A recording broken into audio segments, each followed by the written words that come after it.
Are you looking for relevant healthcare information? Log on to MediCircle and watch experienced medical professionals talking on common healthcare topics. Stay informed, stay healthy, stay tuned to MediCircle. मेरी circle में हम अपने दर्शकों के लिए सभी trending स्वास्थ्य संबंधी विषयों को लाने के लिए लगातार काम कर रहे हैं। एक स्वस्थ रोग मुक्त जीवन जीने के लिए आपको जागरूक करने के लिए इंपॉर्टेंट न्यूज व्यूज को आपके अटेंशन में लाना हमारा प्राइमरी ऑब्जेक्टिव है। इस संबंध में हमारी मदद करने के लिए हम देश भर के प्रतिष्ठित और विशेषज्ञ डॉक्टर्स के साथ जुड़ते हैं। हेलो नमस्कार, मैं हूं अपराजिता मेहरा और आप देख रहे हैं मेडी circle. Today on our AIDS awareness series, we have Dr. Abhishek Agrawal with us. Dr. Abhishek Agrawal is a hugely respected professor with SMS Medical College, Jaipur, and is a specialist in diabetes management and HIV care. He stepped into medical practice in 2003 after successfully completing his MBBS and MD training, and since then has been enjoying a plethora of professional experience.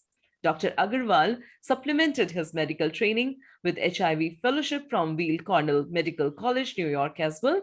He's also a NARCO certified master trainer for doctors treating HIV. It is our privilege to have him join us today on MediCircle. Welcome, sir, Dr. Abhishek. How are you today? Thank you, Aparajita. I'm fine.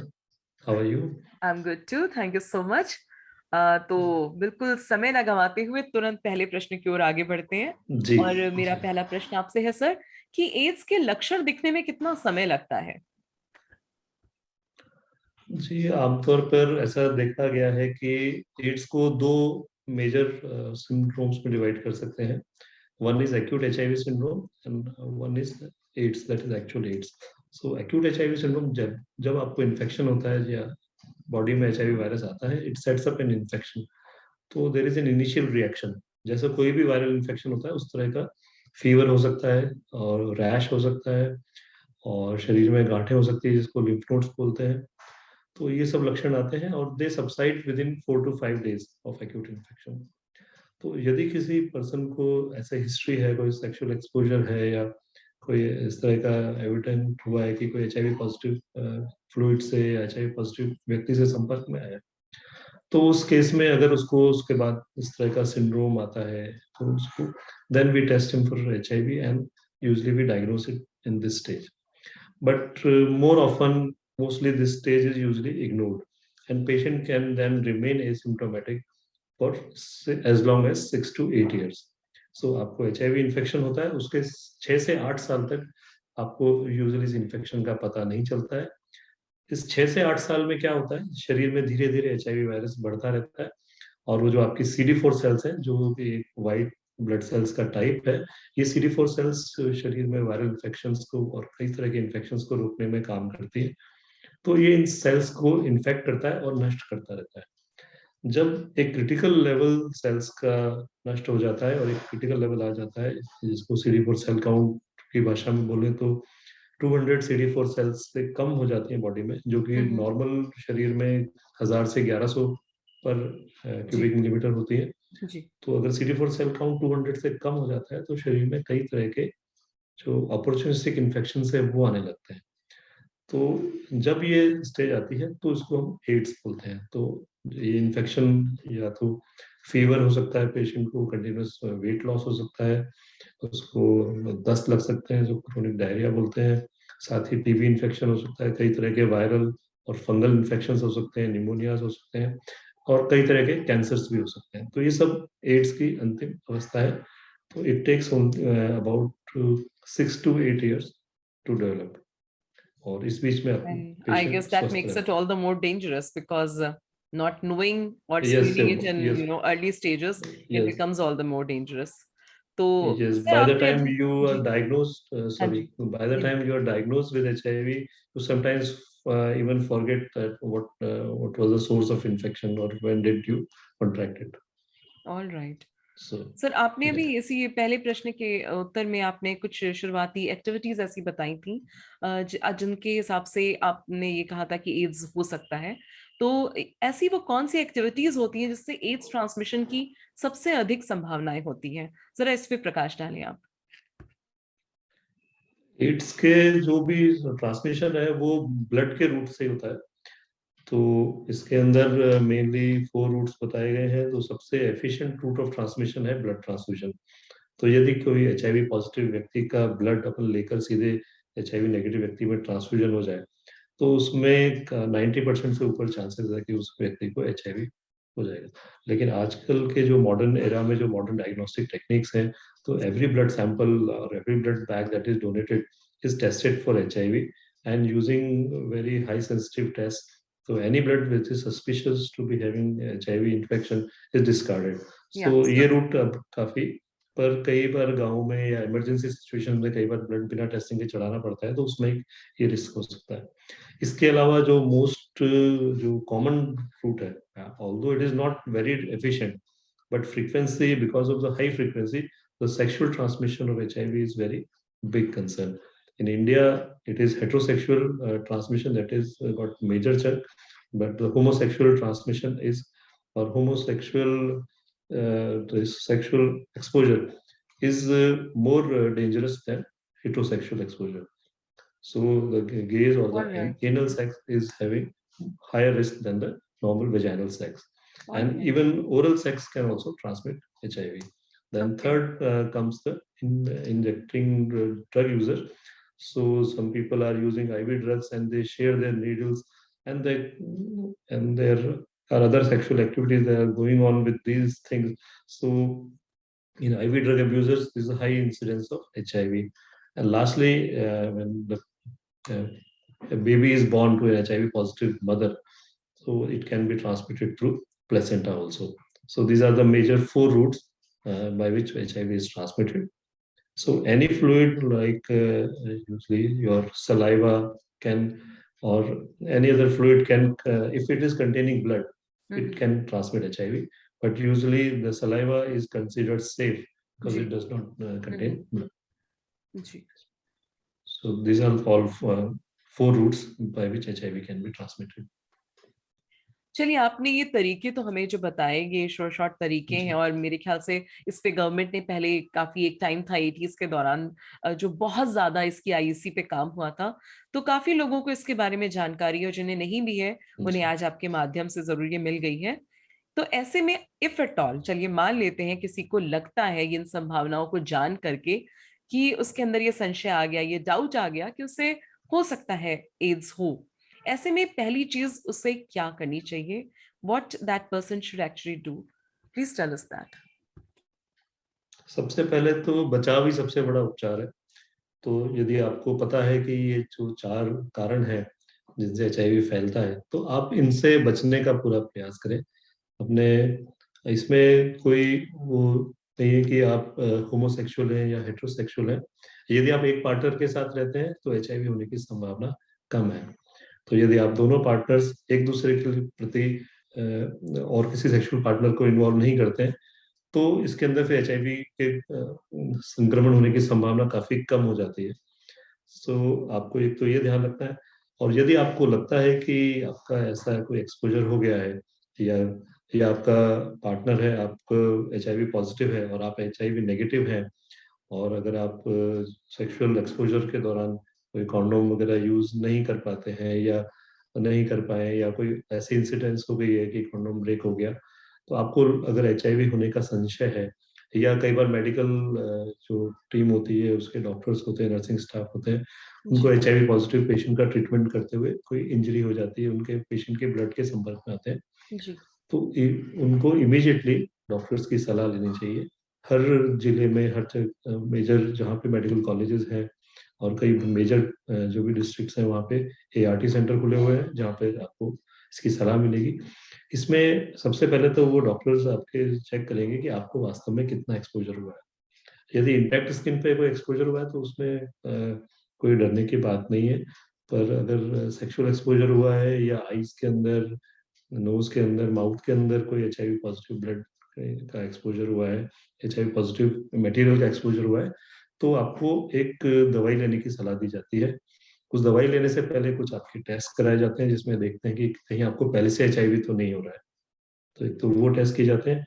साथ ही इसमें ये भी ध्यान रखते हैं कि HIV के अलावा कई अन्य बीमारियां हैं जो कि सेक्स के द्वारा फैलती हैं, तो उनका भी रिस्क इसके अंदर बना होता है, तो एचआईवी के साथ उनके बारे में भी टेस्टिंग की जाती है।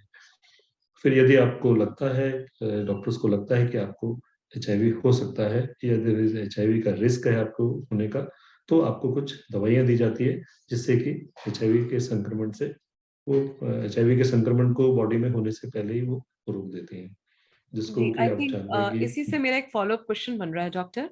आई थिंक जी इसी में शायद हमने प्रेप और पेप की बात सुनी है, जिन मेडिसिन जी का जी या जिस ट्रीटमेंट की आप बात करें। मैं चाहूंगी जी आप इसको भी थोड़ा डिटेल में हमें समझाने की जी कोशिश करें। जी। तो जैसा कि मैं कह रहा था कि वो दवाइयां दी जाती है, इसको पोस्ट एक्सपोजर प्रोफाइलैक्सिस, यानी एक्सपोजर होने के बाद बचाव। तो पैप की दवाइयां हैं वो, जो एचआईवी की दवाइयां उसी तरह की दवाइयां होती है, लेकिन हम शरीर में इन्फेक्शन पैदा होने से पहले ही उसको देते हैं। और सबसे इम्पोर्टेंट चीज है कि इन्फेक्शन या एक्सपोजर होने के 72 घंटे के अंदर अंदर ये दवाई चालू कर दे जानी चाहिए। तो यदि आपको ऐसा कोई एक्सपोजर होता है तो आप तुरंत अपने डॉक्टर की सलाह लें। सबसे जो अगर अगर आप 36 घंटे के अंदर वो दवाई चालू करवा कर लेते हैं तो इसका जो रिस्क है वो बहुत ही कम हो जाता है।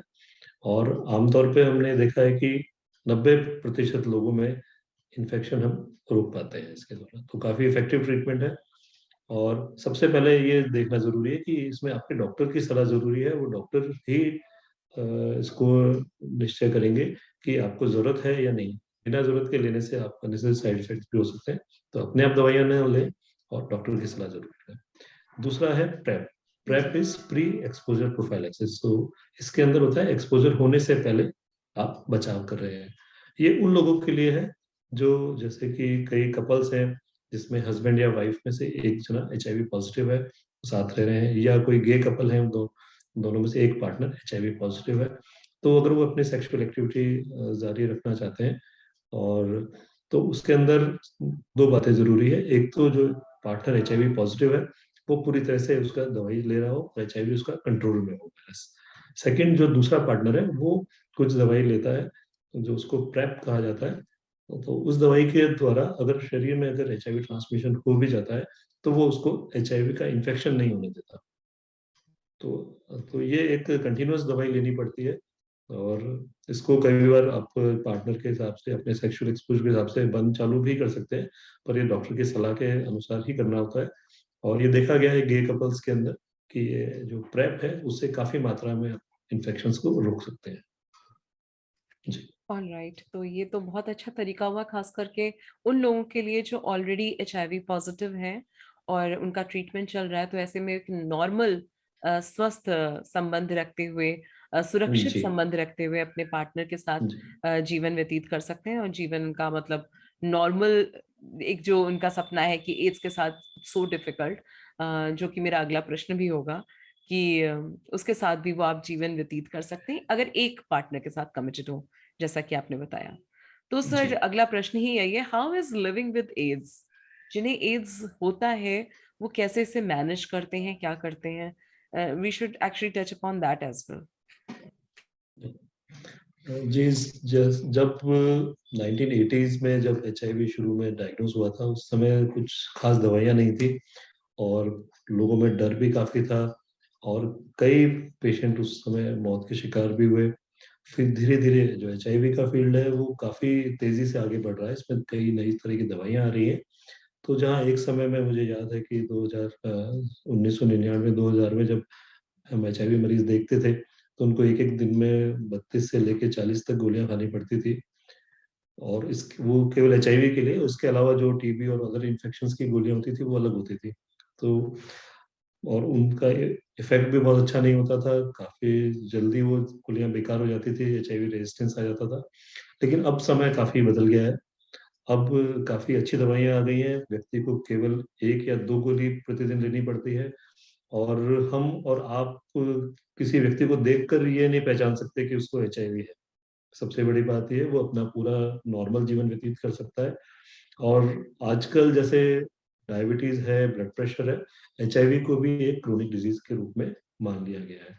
कई स्टडीज हुई हैं, उसमें ये देखा गया है कि HIV पॉजिटिव और HIV नेगेटिव व्यक्तियों के, यदि वो ट्रीटमेंट ले रहा है, HIV पॉजिटिव व्यक्ति टाइम से अपना ट्रीटमेंट ले रहा है, तो उनके लाइफ स्पैन में भी कोई खास फर्क नहीं है, 2 से 4 साल का फर्क देखा गया है।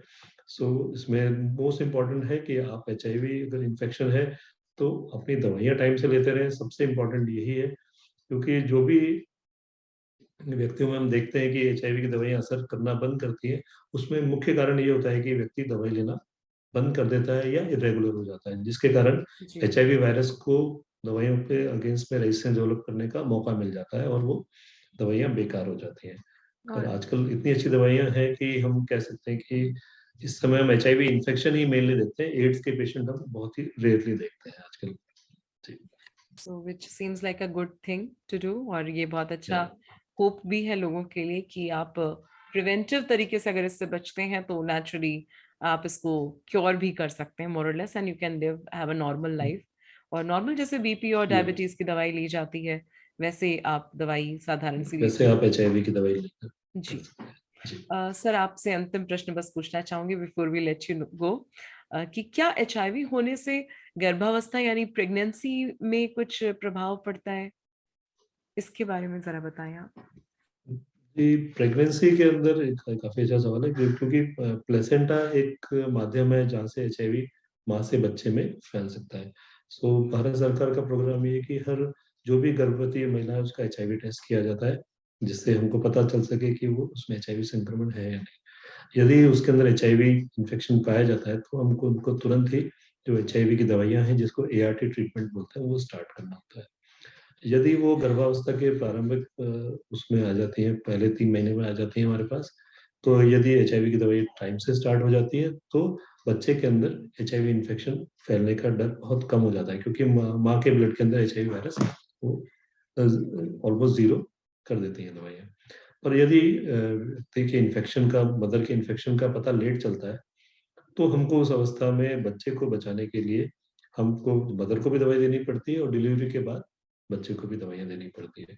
पर यदि पूरा प्रोटोकॉल फॉलो किया जाए, तो नॉर्मली देखा गया था कि पहले HIV की माताओं से बच्चे में पहुँचने की दर 10 से लेके 30% देखी गई थी, जो कि अब काफ़ी घट गई है, और ऑलमोस्ट हम हर केस के अंदर बच्चे को बचा सकते हैं यदि हमको टाइम से HIV इन्फेक्शन का पता चल जाए। चलिए, इट्स एक बहुत बात अच्छी। और है इसके अंदर, यदि जी। जो जो कि वेस्टर्न कंट्रीज में फॉलो करते हैं, इंडिया में चूंकि थोड़ा पॉवर्टी है, न्यूट्रिशन लेवल पुअर है, तो जैसे विदेशों में हम देखते हैं कि वेस्टर्न वर्ल्ड में अगर ब्रेस्ट फीडिंग को अवॉइड किया जाए तो बच्चे का रिस्क को पूरी तरह खत्म किया जा सकता है। पर WHO इंडिया में और अफ्रीका में, जो कि लो इनकम कंट्रीज हैं, उसमें इसकी सलाह नहीं देता कि इसमें बच्चे को हमको ब्रेस्ट फीड कराना चाहिए, और यदि माँ अगर ART की दवाई ले रही है तो ब्रेस्ट फीडिंग से कोई खतरा नहीं। चलिए, दैट्स रियली वंडरफुल न्यूज। और हम चाहेंगे कि ऐसी होपफुल और पॉजिटिव बात पे ही आज के डिस्कशन को खत्म किया जाए। तो thank you so much doctor, आपने अपना इतना अमूल्य समय हमें दिया और इतनी wonderful insights that you have shared with us at Medicircle. I really wish to thank you on behalf of everyone here at Medicircle. It was really a pleasure having you today. Thank you so much doctor. Thank you very much. Thank you.